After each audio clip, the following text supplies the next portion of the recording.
divide that we're seeing right now in America isn't, it's about race, but it's not necessarily just a divide between white people and black people. It's really a divide between Democrats and Republicans. And a recent Pew study showed this, that over 75% of Democrats said that yes, the United States of America is more difficult for black people compared to white people. Less than 10% of Republicans said that.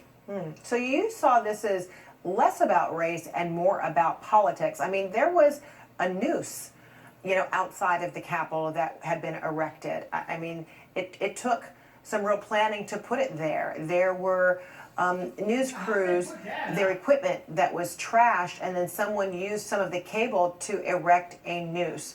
But in your view, this still was more about politics.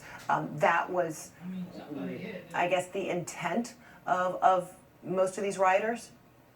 Well, no, let me be clear.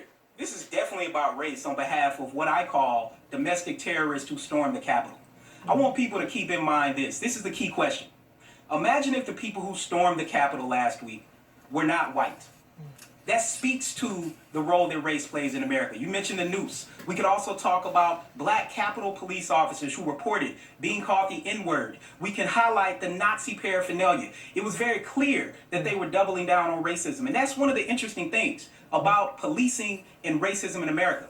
The reason why they were not viewed as a threat is because oftentimes whiteness is not viewed as a threat to law enforcement, while blackness is. So what we saw last summer were about nearly 6,000 police officers, law enforcement, coming to D.C. in June for a peaceful Black Lives Matter protest. There were about 300 people arrested last summer, pretty much on that one weekend, less than 60 on the Capitol that day where they stormed the Capitol, as Congressman Clyburn said, finding offices that people don't even know where they're located at. It was very much about race and racism, and the Republican Party needs to figure it out.